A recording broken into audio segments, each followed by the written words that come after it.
Hey everyone, I'm Olivia Thompson, and this is my story. Our suburban home used to be filled with the laughter of my 5-year-old daughter, Emily, and the love of my husband, Mark. At least, that's what I thought. I was thriving at work, designing spaces that people would call home for generations. My best friend and colleague, Rachel, was always by my side, cheering me on.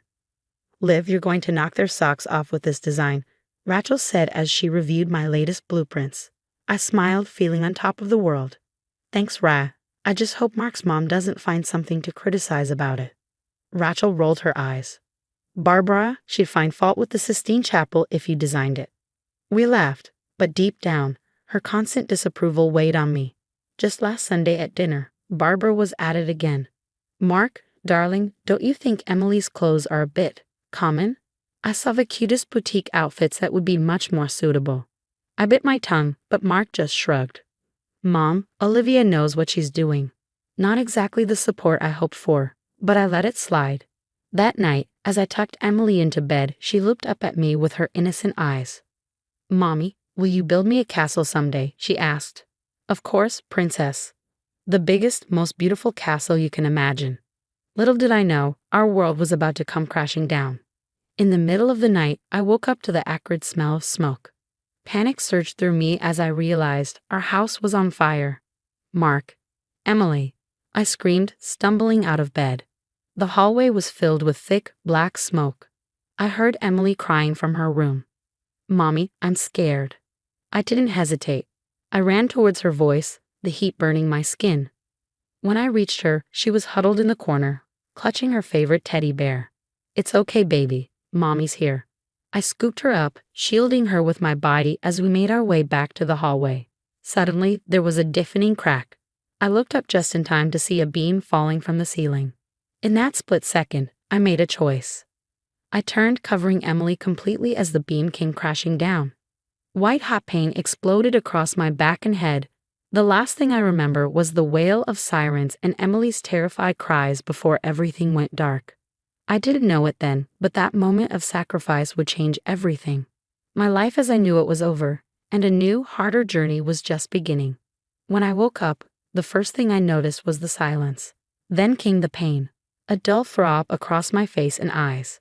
I tried to open them, but there was nothing. Just darkness. Hello, is anyone there? My voice sounded weak, unfamiliar. Mrs. Thompson, you're awake, a warm but professional voice responded. I'm Dr. Alicia Reeves.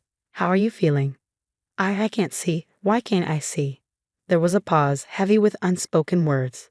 I'm so sorry, Mrs. Thompson. The fire caused severe damage to your eyes. We did everything we could, but you've lost your sight. The words hit me like a physical blow. Blind. How could I be blind? What about my work? My daughter? My life? Where's Mark? Where's Emily? I asked, panic rising in my throat. Your husband stepped out for a moment. Your daughter is with your friend, Rachel. Days blurred together after that. I could hear the pity in people's voices, feel their awkward attempts to comfort me. Mark barely visited, and when he did, he seemed distracted. Mark, I need you, I pleaded one day, reaching out for his hand. I'm here, Olivia, he said, but his voice was distant. I need to take care of some things at work. Mom's going to help with Emily. Barbara. Great. As if I needed her judgment on top of everything else. Rachel became my lifeline. She visited every day, bringing updates about Emily and helping me navigate this new, dark world. Liv, you're the strongest person I know, she said one day. You're going to get through this. I wasn't so sure. Simple tasks had become monumental challenges. How could I take care of Emily when I couldn't even find my way to the bathroom without help? One afternoon, I overheard 2 nurses gossiping outside my room. Did you see Dr. Reeves with that patient's husband again? They seem awfully close. Well, can you blame him? His wife's blind now. Dr. Reeves probably understands what he's going through better than anyone. I pushed the thought away. Mark wouldn't, would he? Barbara's visits were torture. Oh, Olivia, she'd sigh. How are you going to take care of Emily like this? Maybe it's best if Mark and I handle things for a while. I bit my tongue, anger and frustration building inside me. The one bright spot was Jake, a nurse who helped me with physical therapy. Come on, Olivia, He'd encourage, "One more step. You've got this." His kindness was a balm to my battered spirit. But as the weeks passed, the pit in my stomach grew. Mark's visits became even rarer, and when he did come, Emily seemed reluctant to interact with him. "Daddy, why don't you come home anymore?" I overheard her ask one day. His response was muffled, but I could hear the discomfort in his voice. Something was wrong, very wrong, and I was stuck in this darkness, unable to see what was happening to my family. But I was determined to find out, even if I had to fumble my way through this new reality to do it. Little did I know, the truth would be even more painful than the darkness I was living in. That's when Rachel stepped up, becoming my eyes in more ways than one. "Liv, I've been doing some digging," Rachel said one day, her voice tight with anger. "Mark's been using your joint credit card for things that don't add up." My heart sank. "What do you mean?" "Expensive jewelry, fancy restaurants, places he's never taken you." I felt sick. Maybe it's for work or maybe he's planning a surprise. Rachel sighed. "Honey, I don't think so. This has been going on for weeks." Before I could process this, Jake came in, his usually cheerful voice somber. "Olivia, there's something you need to know. I overheard Dr. Reeves and your husband talking.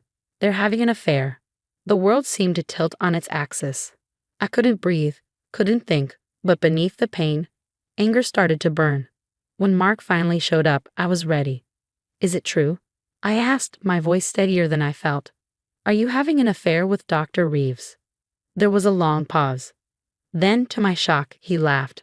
Actually laughed. "Well, I guess the cat's out of the bag. Yes, Olivia, Alicia, and I are together." "How could you?" I choked out. "How could you do this to me?" "How could I not?" He snapped. "Look at you, Olivia. You're blind.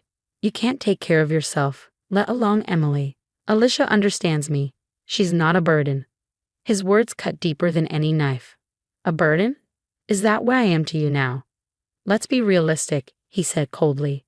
"I'm leaving you, Olivia.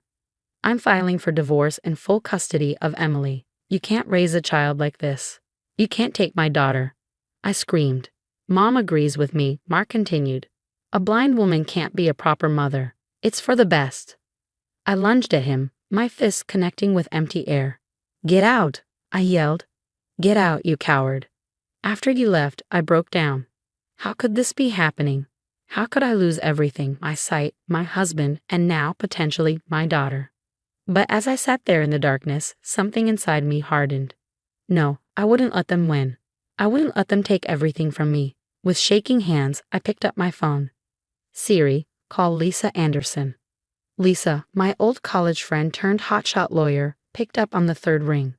"Olivia, is everything okay?" "Lisa, I need your help," I said, my voice cracking. "I'm about to fight the battle of my life, and I need the best lawyer I know." As I explained the situation, Lisa's voice grew fierce with determination. "Those bastards," she growled. "Don't worry, Liv. We're going to fight this, and we're going to win. They have no idea who they're messing with." For the first time in weeks, I felt a glimmer of hope. Mark, Barbara, even Dr. Reeves, they thought I was weak, helpless. But they were wrong. But they were about to learn just how strong I could be. This wasn't just about me anymore. It was about Emily. And I'd be damned if I let anyone take her away from me. The battle was just beginning, and I was ready for war. The day after my call with Lisa, I woke up with a fire in my belly. If they wanted a fight, I'd give them one they'd never forget. "Rachel, I need your help," I said. "We're going to revolutionize how I work." We spent weeks developing tactile models for my architectural designs. My fingers became my eyes, feeling every curve and angle. "This is brilliant, Liv," Rachel exclaimed. "You're not just adapting, you're innovating." Meanwhile, I threw myself into learning Braille and taking cooking classes for the visually impaired. The first time I made Emily's favorite mac and cheese without help, I cried happy tears. "Mommy, it's yummy." Emily giggled, and my heart soared. Lisa was a force of nature, building an ironclad case against Mark. "We've uncovered some interesting financial discrepancies," she said one day, "and Jake's testimony about Mark's neglect at the hospital is damning." The day of the custody hearing arrived, and I stood tall, my white cane a symbol of my independence, not my weakness. "Your Honor," I said, my voice steady, "I may have lost my sight, but I haven't lost my ability to love and care for my daughter. I've adapted, grown stronger. Emily is my world, and I'll move heaven and earth to give her the best life possible." The judge's verdict was clear. Mrs. Thompson has demonstrated remarkable resilience and adaptability. It's clear that Emily's best interests lie in remaining primarily with her mother. Mark's outraged gasp was music to my ears. Months passed, and life took on a new rhythm. My tactile architectural designs gained national attention. Olivia Thompson, visionary in the dark, one headline read. Emily thrived, with Rachel and Jake providing additional support. One day, as we walked in the park, Emily squeezed my hand. "Mommy, I'm glad you're my mommy," she said simply. Tears pricked my eyes. "I'm glad you're my daughter, sweetheart." Later, Rachel filled me in on the karma that had hit Mark and Barbara. "Mark's marriage to Dr. Reeves is over," she said with a smirk. "Seems he couldn't keep it in his pants. And your old firm? They've lost major clients who can't stomach Mark's behavior." I couldn't help but smirk. "And Barbara?" I asked. Rachel chuckled. "Let's just say her social circle isn't too fond of women who try to separate mothers from their children. She's not getting many party invitations these days." As I sat on my porch that evening, listening to Emily play in the yard, I realized something profound. Losing my sight hadn't weakened me. It had revealed a strength I never knew I possessed. "Mommy, come play with me," Emily called. I smiled, rising to my feet. The darkness that had once terrified me now felt like an old friend. I had faced my challenges head-on and emerged victorious. Mark, Barbara, all the doubters, they were behind me now. My future? It was bright, filled with love, success, and the sweet sound of my daughter's laughter. I might not be able to see it with my eyes, but I could feel it in every fiber of my being. As I joined Emily in the yard, I knew one thing for certain. This was just the beginning of our beautiful, hard-won happily ever after. If you were in Olivia's position, what would you have done? Would you have fought for custody of your child despite the challenges of sudden blindness, or would you have agreed with Mark that it might be best for the child to be with a sighted parent?